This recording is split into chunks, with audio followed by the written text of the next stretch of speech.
Assalamualaikum warahmatullahi wabarakatuh. Pada pertemuan hari ini, kita akan belajar bersama tentang praktikum kimia organik untuk menganalisa lemak dan minyak. Untuk pertama-tama, yang perlu kalian ketahui, apa sih persamaan dan perbedaan dari lemak dan minyak sendiri? Untuk persamaannya, lemak dan minyak ini tentu tidak larut dalam air. Ya, karena keduanya ini adalah senyawa nonpolar, sehingga kedua senyawa ini akan larut dalam pelarut nonpolar juga. Kemudian, lemak dan minyak termasuk gugus ester yang apabila dihidrolisis atau diuraikan akan menghasilkan asam lemak dan gliserol. Keduanya juga memiliki ciri khas bau yang amis akibat adanya senyawa trimetilamin dari lecitin. Oke, langsung ke perbedaannya. Perbedaannya di sini tentu kalau kita lihat lemak dan minyak ya, lemak itu bentuknya padat. Kalau minyak seperti minyak goreng ya, itu bentuknya cair.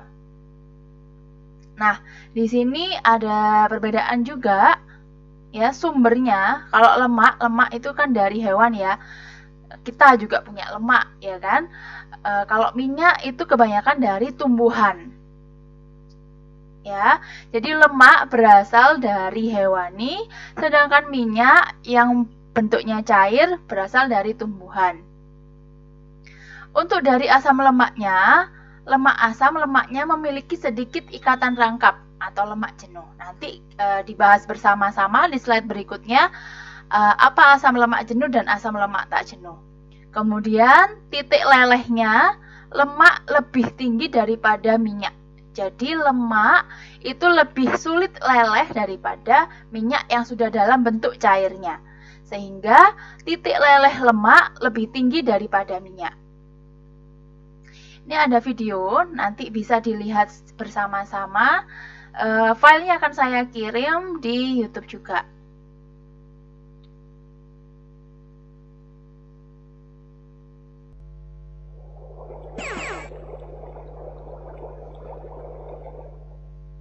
Lipids are a group of hydrophobic biomolecules that play important roles in living organisms. While the primary function of lipids is long-term energy storage, lipids are also used for protection, insulation, and lubrication. They also act as precursors for some hormones and are a key component of cell membranes. Nah, di sini fungsi dari lipid atau lemak ini bisa sebagai penyimpan energi storage itu ya. Protection itu sebagai perlindungan. Jadi di tubuh kita lemak itu berfungsi juga untuk melindungi kulit kita, menjaga kelembapan gitu ya. Kemudian lubrication itu sebagai pelumas di tubuh kita. Ada kemudian hormon prekursor, yaitu sebagai penginisiasi kinerja hormon. Jadi biar hormonnya bekerja lagi, itu perlu juga lemak ya, lemak sebagai sumber energi tadi itu, ada hubungannya. Kemudian sebagai pembentuk membran sel tentunya di tubuh kita, karena ada sel-sel. Nah, membrannya itu terbuat dari lemak.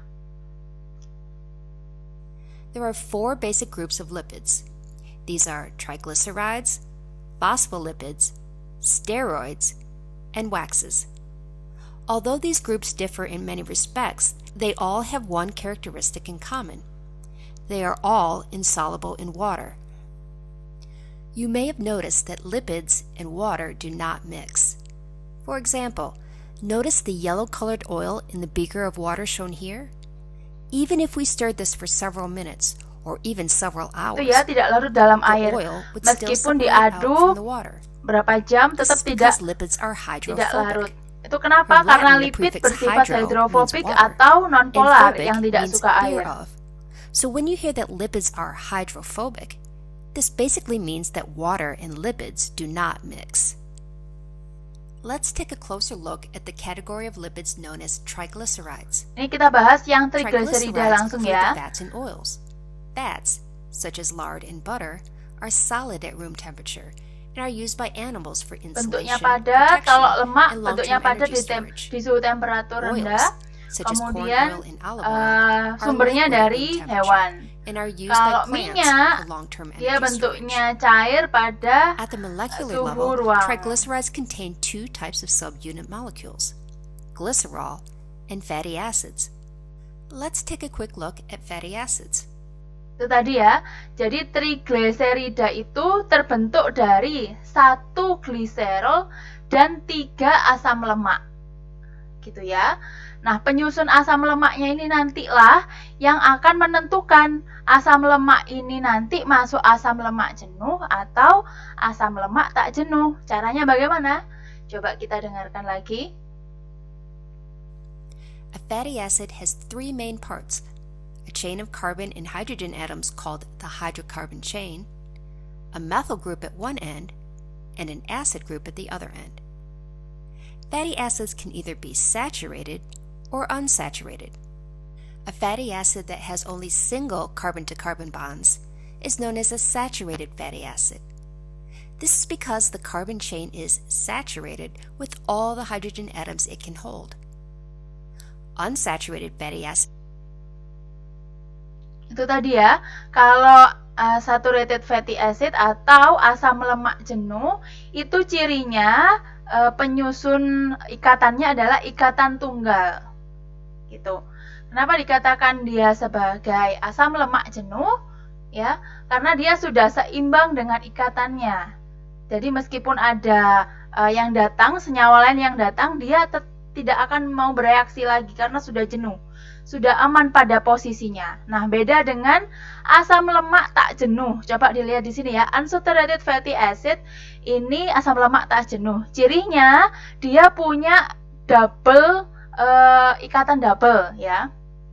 Double bond di situ. Nah, dia kenapa dikatakan tidak jenuh? Karena double bond ini mudah berikatan atau bereaksi dengan senyawa lain yang datang. Dari mana? Yaitu tadi ikatan double-nya ini akan terpisah atau menjadi ikatan tunggal dan berikatan atau bereaksi dengan senyawa baru. Mudah bereaksi dan berikatan gitu ya. Jadi gara-gara punya tangan double ini, satunya bisa dipakai untuk berikatan dengan senyawa lain. Makanya dikatakan tidak jenuh gitu. Have one to several double bonds. Double bonds result in kinks in the fatty acid chain, which affects the melting point of the fat. Animal fats have saturated fatty acids and are solid at room temperature, while vegetable oils have one or more double bonds and are liquid at room temperature. Nah, bisa dilihat di sini ya, lemak atau lemak yang berbentuk padat yang dari hewani itu